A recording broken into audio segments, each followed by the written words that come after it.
CBS presents Rooftops of the City. This is the city, a web of streets and towering concrete, factory, tenement, and manor house crowding together. Here is the city, the sharp lights where the mobs push and pull, the dimmed-out addresses where nobody goes. Welcome to the city.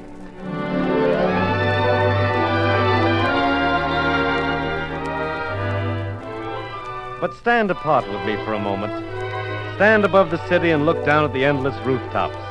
And remember, under those jagged eaves lives every kind of people, each with a story that reflects a lifetime. Unnumbered dramas under the rooftops of the city.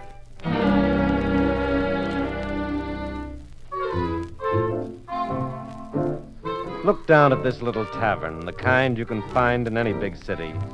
One which features a kind of shabby gentility, with a jukebox that plays hot, tired jazz.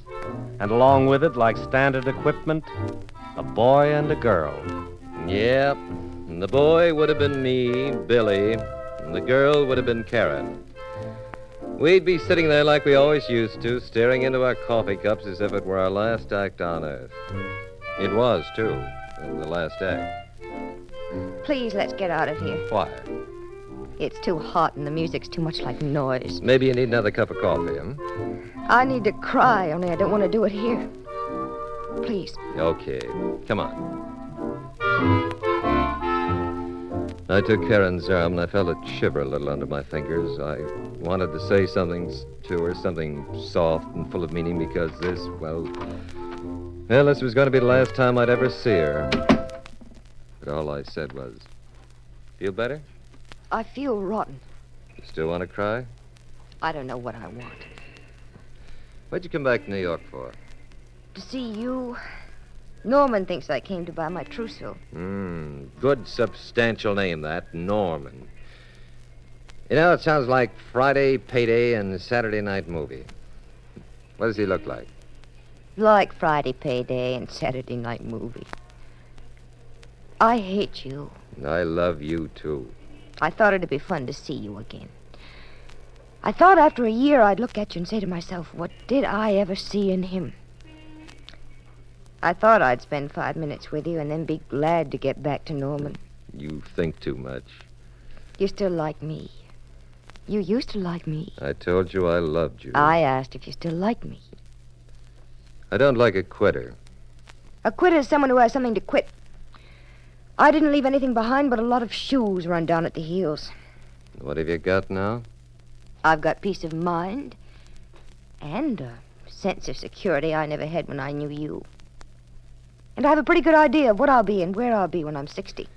And I wouldn't like to be sure of where I'll be an hour from now. There you have it, then. That's the basic difference between us. To me, it's a comforting thought. Karen Curtis in the comforting role of member of the local sewing circle. Karen Curtis winning the prize at the bazaar with a cake made from equal parts of flour, sugar, and comforting thoughts. Very touching. And out of character. Out of character for Karen Curtis, perhaps. Don't forget, my real name is Catherine Kupperman. You're a remarkable woman, Karen. You can change personalities with a twist of a name. I envy you. Billy, I'm 25. I'll be 26 next month. So what? So I'll be 28 and 30 and 45, too, and what'll I have? No, there are enough broken hearts in New York to flood the East River. It's 1,000,000 to 1 shot that you or I or any of us would ever see our name in lights. The Chinese used to bind their feet. Karen, are you going to bind yours so they'll forget they ever knew how to dance? What time is it? I have to catch the early train. Norman's meeting me. Karen. Yes. Remember when we used to dance together? What time is it? Oh, we have an hour yet. Look where we are. It's 14th Street. You used to live on 14th Street. I still do. You coming up? What for? I want to dance with you. Oh, Billy, I've really? been with you since 7 o'clock last evening, and I haven't danced with you yet. Karen, I've been wondering if your ankles still have wings on them. Are you afraid to stop? I'm afraid to start. Besides, I'll miss my train. Just a few minutes. Are you afraid to dance with me? No. I think you are. That's the house, isn't it? 23. Yeah, that's it. All these bronzestones look alike.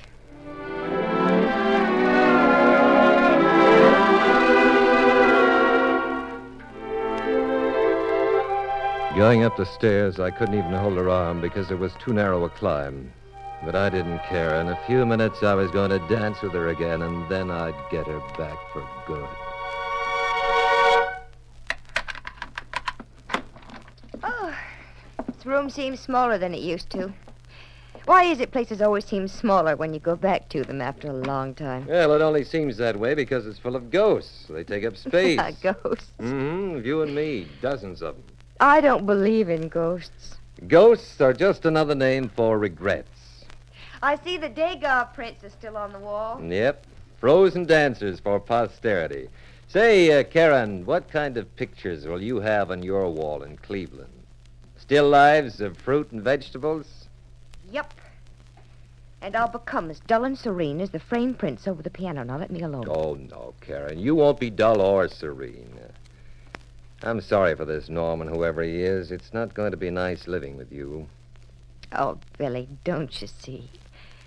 If I go back and marry Norman, this beautiful thing that we had, all those sweet dreams, the climb to the top and dancing together on the bridge of the world's nose, they won't ever get sour. Billy, I wanted to save us. Thanks. I knew the day you left for Cleveland you were gone for good. A few weeks at first became a few months. Then onto the scene strode Norman, the inevitable, like William the Conqueror. William the Conqueror saved me from setting my hair every night so I'd make pretty wall decorations in producers' offices. Billy, I got sick of eating 25-cent spaghetti and reading the theater section of the Times to make myself feel important. Is that all those years meant to you? I got sick of seeing you, too. Sick inside of me when we kept being turned down and you had to tell me. What did you put that record on for? Oh, suitable background music. Go on. What else are you sick of? I'm sick of the words maybe and promise and tomorrow and sensational and big. Everything was always big or going to be big. But it always fizzled out somehow. Well, I'm sorry you feel so bitter about your life among the artists. What did you put that record on for? Remember it? Even the crack is still there. We used to dance to that. Remember the routine we worked out for our ballet? Oh, Karen, you were lovely when you danced. You should dance all the time for vanity's sake. You know, you never were really pretty except when you danced. I was beautiful. I felt beautiful. Yes. No one was ever so beautiful as I used to feel at those times. Come on, dance with me now. No. You afraid? Oh, Billy, I've forgotten. It's been so long. Try. I took her hand then and lifted her to her feet. All her weight seemed to drop from her, and she became like a feather in my arms. I felt the muscles in her waist as we danced, and the hair fell against the back of my hand. This was my Karen, and we were together the way we were born to be, dancing. She seemed to follow my steps instinctively without being led. I think I stopped breathing because I was afraid I might blow the moment away. Turn slowly and then bend, back and around, and lift up. And then I kissed her. Turn it off. Please, turn it off. Turn that record off. What's the matter? Why did you kiss me? That wasn't part of the act. I couldn't help it. It was mean, Billy. It was cruel. I'm not pretending I'll ever forget you. That's something that's dug right through me like a trench. But you shouldn't have kissed me. Oh, but you're great, Karen. Together we're great. We belong together and we'll get there. Just stick with me. Take me to the station, Billy. I'll miss my train. All right. Come on.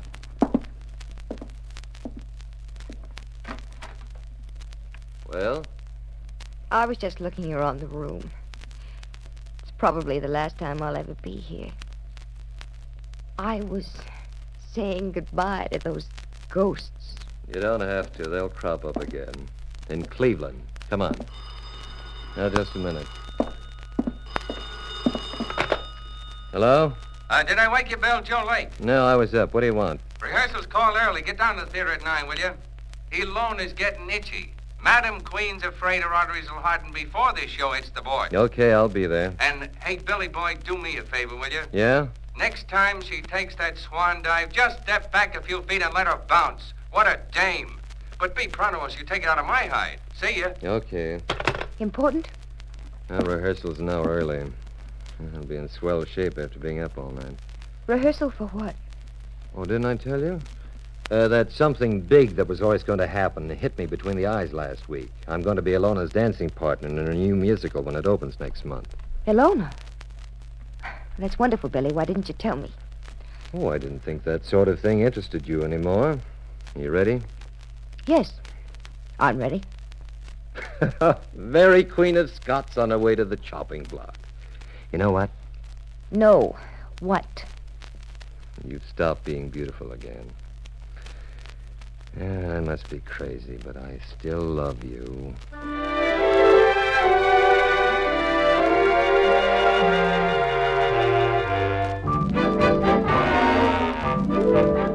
Grand Central Station is a big clock, and the people are little second hands running around it. And the world inside Grand Central Station lives by a time schedule. Hundreds of people were probably leaving New York that morning for all points in the compass, but it seemed to me that everyone else was arriving. And only Karen was leaving. Have you my hat box, too, the little one? Yeah, I got everything. Hat box, suitcase, 2 women's home magazines, and a ticket. One way to Cleveland. You'd like Cleveland. Maybe I'll come visit sometime. And I'd like that. You're a liar. You'd hate it. I hope the show's a success. I know you'll be. I intend to be. Billy, you're making it very difficult to talk. Well, goodbyes always make me edgy. I hope you have a nice trip. Thank you. And try to get a seat near the window. It's more comfortable. I will, Billy. And if you get hungry, go into the diner. You always did have a habit of forgetting to eat. Billy. And try not to lose anything between here and Cleveland. Listen to me. We haven't got long. I've got a lifetime. Billy, the train will leave in a few minutes. Let's say it now in a rush. Get all the words out for good and leave them on the floor of Grand Central for people to walk on. Say them now. Quick. All right. I love you. I loved you before I met you. No matter who I love, I'll always love you. I love you. I won't ever forget you because I won't let myself. I won't even try. And I have a few more words to throw into the collection. You want to hear them? Oh, yes, yes. I never hated anyone as much as I hate you at this moment. You're a coward and a quitter, and you haven't the nerve to fight for what you want. I hope you have a miserable life, Karen. Thanks. May I have my things, please? Sure, here. Remember the first time I kissed you? Hat box, too, please. This will be the last time I'll kiss you. No, don't. Don't you want me to? No. You mean that? Yes, I mean that. All right, I won't. Goodbye. Oh, Billy, Billy, What is it? please kiss me. Kiss me goodbye. Don't hate me, Billy. You got a train to catch, so long.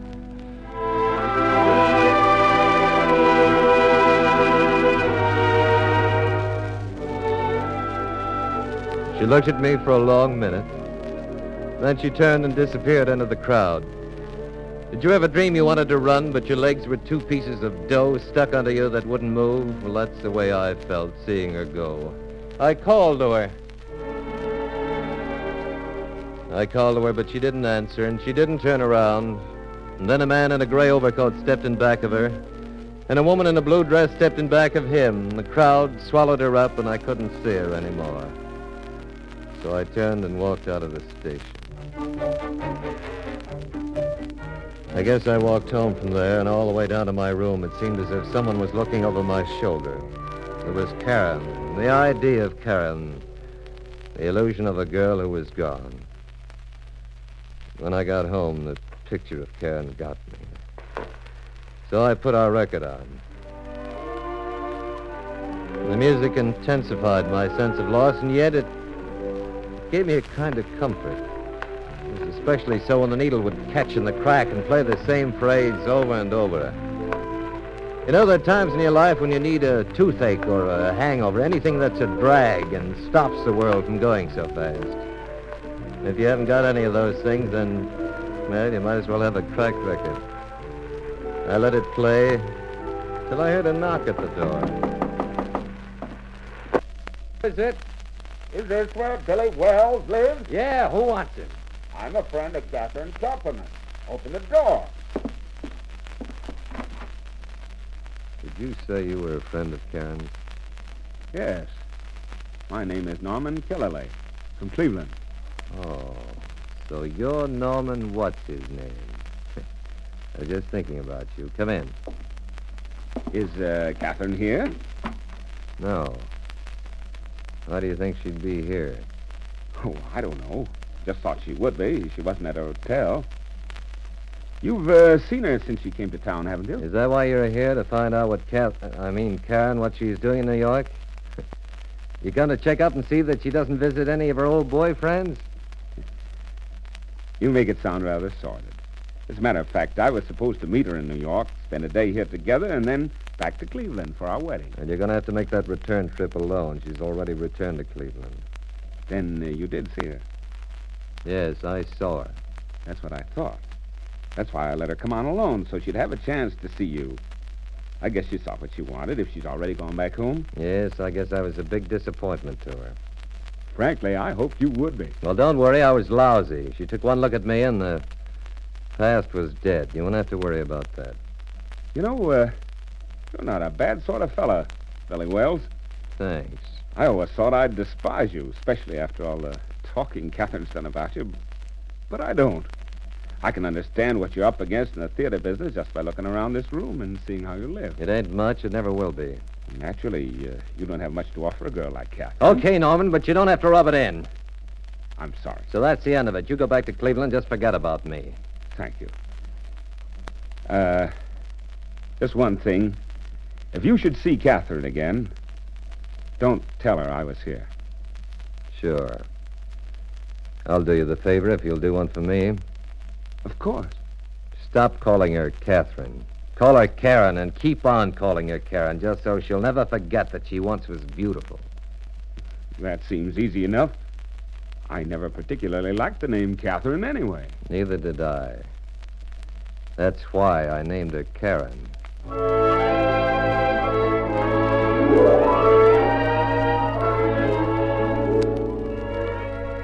Yeah, there wasn't much more to be said, and in a little while, Norman What's-His-Name was gone. I was glad I'd seen him, just to confirm what I'd known all along. Norman What's-His-Name was just what I would have been if I hadn't been bitten by the theater bug.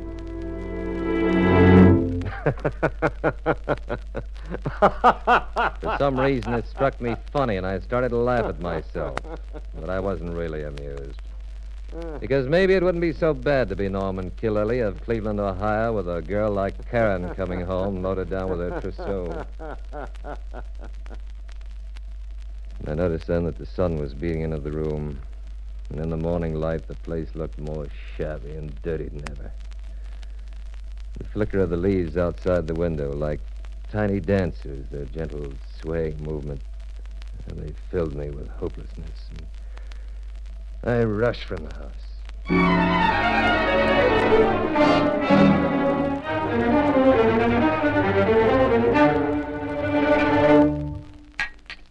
Hey, bartender. Bartender.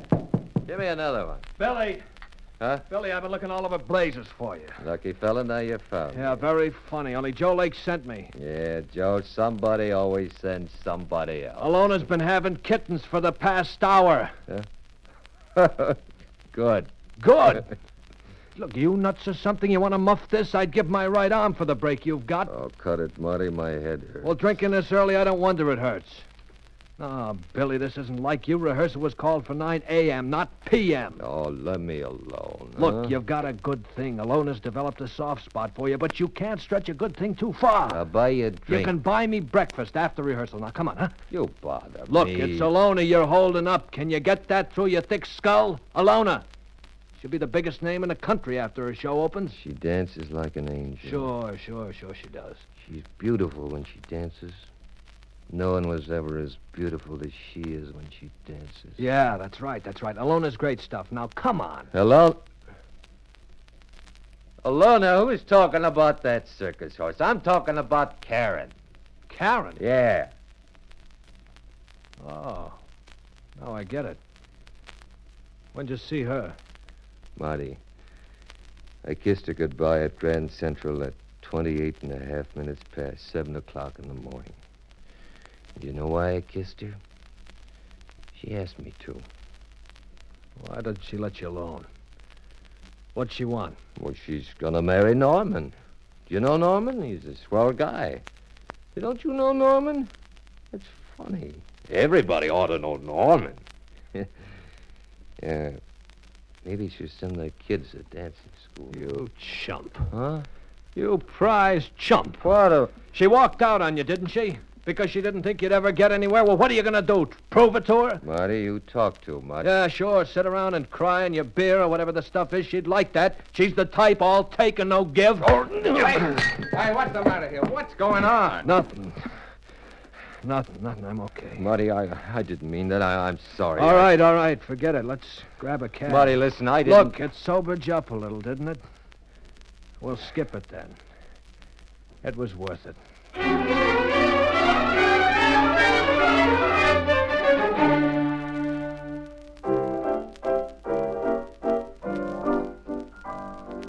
I'm sorry I'm late, Alona. I was held up.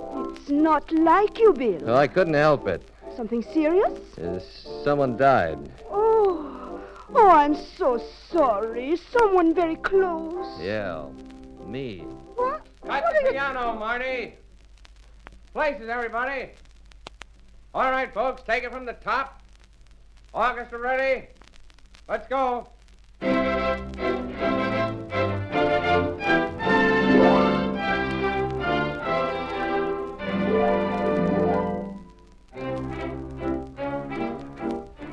You dance well, Billy. Very nice. You know, this isn't like me. I never wait for anyone. Yeah, I know. But I waited for you. Thanks. Oh, Billy, you are a good dancer. You know, Ilona thinks you're very beautiful. Well, it's too bad I can't say the same for you. What? You got the wrong boy, Alona. Why, Billy? You heard me. Hey, Marty, stop the music. Cut the music! Hey, what's going on? What are you doing, dream boy? I can't dance with her. Billy, He's drunk. what do you mean you can't dance with her? She's a circus horse. Circus horse. Yeah, she's got 2 feet, moves them around, but she doesn't dance. You're drunk. Yeah, maybe you're right. You're impudent. You dare to speak to me like that? Get out of here. Get out. Don't push, I'm gone. Get out. Get out. Miss Alona, he doesn't know what he's saying. He's a drunken fool. He says I can't dance. He should be selling tickets in the box office, and I give him a chance. Okay, I said I'm going.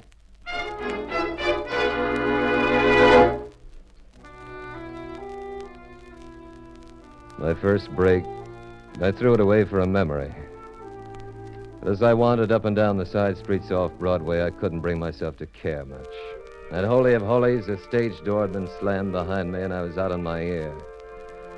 Yes, it'd be a long time before I get another chance like the one I walked out on. Think of what a dope you've been, I thought. So I thought, and the only thing in my mind was, I wonder how much closer to Cleveland she is now. I wonder if she's sitting at the window watching the trees fall away. I wonder if she'll ever think of me.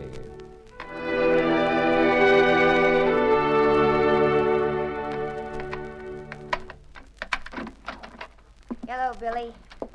Yeah. I'm making coffee for those ghosts. You want some? But, Karen, I what... missed my train. I missed it on purpose, Billy. Yeah, I missed mine, too. They threw me out. I know. Marty was here looking for you. He told me. There's some coffee over on the table for you. Yeah, thanks. I think I'll need it. Why'd you put that record on? Suitable background music. Don't you like it? Like it? Yeah, sure, why not? Let's have music and all the trimmings. And listen, when I kiss you, make sure your right profile shows at your best. What are you trying to do to me, Billy? What are you trying to do to me, Karen? You walked out on me a year ago. You did it again tonight. Oh, Billy, look, Haven't I you did- turned me inside out enough? A little affair is a crack in it like the crack in that record. You didn't talk like that a few hours ago. A few hours ago, you said you loved me. Yeah, temporary hangover, maybe temporary insanity. I see. Yesterday I had a job, the first decent break yet, and you come back and get me so cockeyed I blow up and call the leading lady a circus horse. Well, if she was, I'm glad you did. Oh, sure you are. A pair of great little idealists, the two of us. But alone, we're much more practical and far better off. I'm willing to gamble this time, Billy. You mean if you've got a written guarantee that we make the grade? Ah, Karen, you ain't meant for this. Otherwise, you'd never have left in the beginning. If you stay tomorrow or next week or next month, you'll be wondering if little Norman really meant it when he said he'd buy you a fur coat in the fall. Maybe I'd better turn that record off. It sounds off-key somehow. I wanted to dance with you. That sounds silly now, doesn't it? What did you think I had to offer you all of a sudden besides 25-cent spaghetti? Billy, huh? I'm vain. I know I'm vain, but you said I was beautiful when I danced. Please dance with me, Billy. Put the record on again. Sure. Sure I will. Billy! I said I was sick of it, and I meant it. And sick of me, too. Maybe. Sure, you're beautiful when you dance, but you can't dance all the time, and you know what you look like the rest of the time, don't Oh, you? Billy, you look don't. like Mrs. Norman, what's-his-name, fur coat and all. All right, Karen. Go back to where you belong. My girl died a year ago when she left New York, when she quit. And that record I just broke marked the end of the mourning period. I'm so glad you could come. She was a nice kid, and I'm glad we gave her a proper send-off. Yeah. So am I. Look, do something for me, will you? What? Put a notice to that effect in the obituary column of Variety. Tell them Karen Curtis died of slow poison in a city that never really wanted her in the first place. And I'll put a notice in the marriage column of the Cleveland Home News.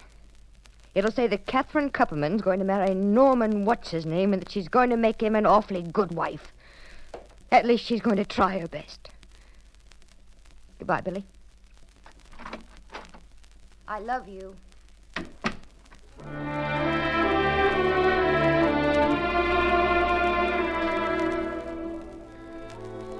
Short and sweet, huh? Didn't take me long to talk her into getting back on that train, did it? So maybe that's what she really wanted to do all along. Me? What difference does it make? I'll be around. I'll get over her. Maybe in 100 years or so.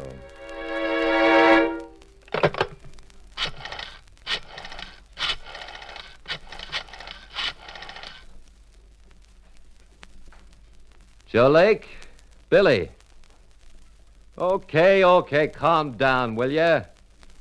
Okay, so I'm a jerk. Look, is Ilona still at the theater? Yeah, I want to apologize. Nah, not that the job means anything. I can get others, but the goodwill, you know, that sort of thing. The 6, huh? Oh, thanks, Joe. Oh, and Joe. Does the lady like gardenias?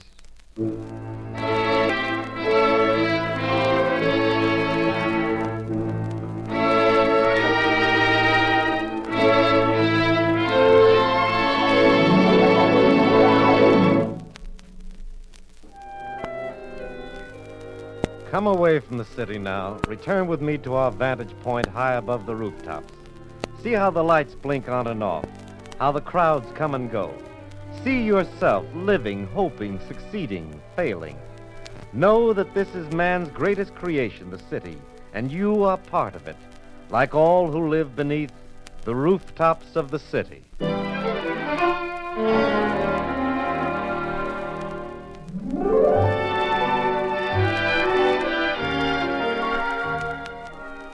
CBS has brought you Rooftops of the City, a new series of dramatic programs featuring stories about people who daily enact the exciting adventure of life under the rooftops of the city. Our story tonight was written by Winifred Wolfe.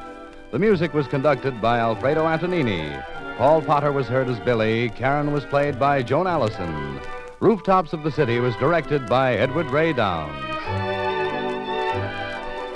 Rooftops of the City will not be heard next week on August 17th from 10 to 11 p.m. Eastern Time over most of these same stations. The Columbia Broadcasting System will present Crusade for Children, a special one-hour broadcast. General Eisenhower will interrupt his vacation to speak to you. Rosalind Russell, Madeline Carroll, Edward R. Murrow, and others will participate in an entertaining variety program with Arthur Godfrey as Master of Ceremonies. Rooftops of the City will be heard again the following Tuesday at its scheduled time.